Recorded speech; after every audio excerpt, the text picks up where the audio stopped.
Hi മക്കളെ, നിങ്ങൾ plus ടുവിൽ പഠിക്കുന്ന മക്കളാണെന്ന് എനിക്കറിയാം. നിങ്ങളെ ഒരു വർഷം പുറകിലോട്ട് ഞാൻ കൊണ്ടുപോവുകയാണ്.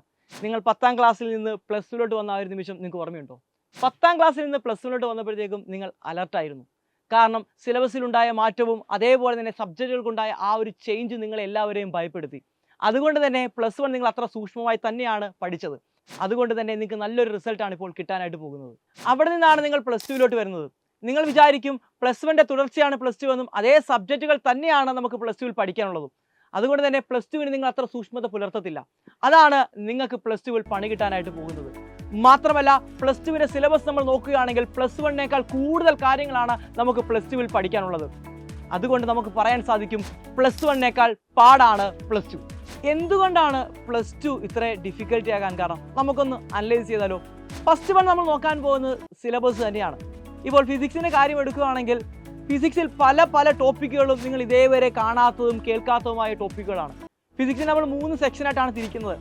ആദ്യത്തെ 8 ചാപ്റ്റർ എന്ന് പറയുന്നത് ഇലക്ട്രിസിറ്റിയും മാഗ്നറ്റിക്സുമാണ് നിങ്ങൾ പഠിക്കുന്നതെങ്കിൽ പിന്നീട് വരുന്ന 2 ചാപ്റ്റർ പഠിക്കുന്ന ഒപ്റ്റിക്സും അവസാനം വരുന്ന 4 ചാപ്റ്റർ നമ്മൾ പഠിക്കുന്നത് മോഡേൺ ഫിസിക്സ് ആണ്. ഈ മോഡേൺ ഫിസിക്സ് എന്ന വാക്ക് പല കുട്ടികളും ആദ്യമായിട്ടാണ് കേൾക്കുന്നത്. അങ്ങനെ പുതിയ പല കാര്യങ്ങളും നമ്മൾ പ്ലസ് ടുവിൽ പഠിക്കുന്നുണ്ട്. പ്ലസ് വണ്ണിനേക്കാൾ ഡെറിവേഷൻസ് കൂടുതൽ പ്ലസ് ടുവിലാണ്, ഇക്വേഷൻസ് കൂടുതൽ പ്ലസ് ടുവിലാണ്. മാത്രമല്ല, കൺസെപ്റ്റ് ഓറിയന്റഡായിട്ടുള്ള ക്വസ്റ്റ്യനും ന്യൂമറിക്കൽ ക്വസ്റ്റ്യനും ഏറ്റവും കൂടുതൽ നിങ്ങളെ കുഴപ്പിക്കാൻ പോകുന്നതും പ്ലസ് ടുവിൽ തന്നെയാണ്. ഫിസിക്സ് മാത്രമല്ല, മാത്തമാറ്റിക്സ് എടുത്താലും പല ചാപ്റ്ററുകൾ, ഇൻ്റഗ്രേഷൻ എന്ന് പറയുന്ന കൊലകൊമ്പനെ നിങ്ങൾ ഡീൽ ചെയ്യാൻ പോകുന്നത് പ്ലസ് ടുവിലാണ്. ഇനി കെമിസ്ട്രിയുടെ കാര്യം എടുത്തു കഴിഞ്ഞാൽ എല്ലാവരെയും ഭയപ്പെടുത്തുന്ന ഓർഗാനിക് കെമിസ്ട്രി വരുന്നത് അതും മക്കളെ നമ്മുടെ പ്ലസ് ടുവിൽ തന്നെയാണ്. അപ്പോൾ പ്ലസ് ടുവിൻ്റെ സിലബസ് നോക്കുകയാണെങ്കിൽ പ്ലസ് വണ്ണോട് കമ്പയർ ചെയ്യുമ്പോൾ വലിയൊരു സിലബസ് ആണ് നമുക്ക് പ്ലസ് ടുവിൽ പഠിക്കാനായിട്ടുള്ളത്. രണ്ടാമത് നമ്മൾ നോക്കാൻ പോകുന്നത് പ്രാക്ടിക്കൽ എക്സാം ആണ്. Physics, chemistry, maths, biology, computer science ഇതിനെല്ലാത്തിനും പ്രാക്ടിക്കൽ എക്സാം ഉണ്ട്. ഈ പ്രാക്ടിക്കൽ എക്സാമിന് വേണ്ടി നമ്മൾ പ്രിപ്പയർ ചെയ്യുന്നത് നമ്മുടെ ബോർഡ് എക്സാമിന് കൂടെ തന്നെയാണ്. മൂന്നാമതായി നമ്മളെ ഭയപ്പെടുത്താൻ മറ്റാരുമല്ല, നമ്മുടെ ഇംപ്രൂവ്മെന്റ് എക്സാമിനേഷൻ ആണ്. പ്ലസ് ടു ബോർഡ് എക്സാമിൻ്റെ കൂടെ തന്നെ ആയിരിക്കും നമ്മുടെ ഇംപ്രൂവ്മെന്റ് എക്സാമിനേഷൻ വരുന്നത്.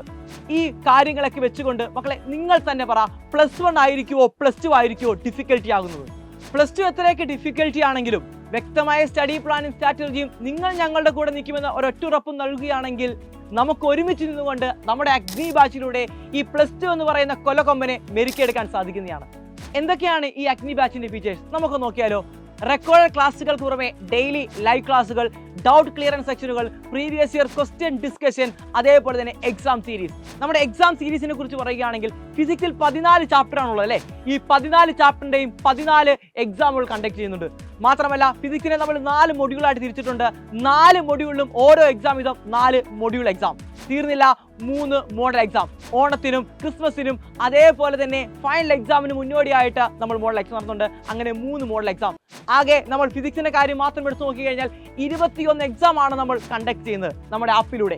ഈ 21 എക്സാം നിങ്ങൾ എഴുതി കഴിയുമ്പോൾ നിങ്ങൾക്ക് ഫിസിക്സ് എന്ന് പറയുന്ന സബ്ജക്റ്റിൽ അത്ര നോളജ് ഉണ്ടാകുകയും ഒരു ബോർഡ് എക്സാമിനെ പ്രിപ്പയർ ചെയ്യാനുള്ള ഫുൾ കോൺഫിഡൻസ് നീ കൈവരുകയും ചെയ്യും. ഫിസിക്സിന്റെ കാര്യം മാത്രമാണ് ഞാൻ ഇവിടെ പറഞ്ഞത്. ഇതേപോലെ തന്നെയാണ് ബാക്കിയുള്ള മുഴുവൻ സബ്ജക്റ്റുകളും.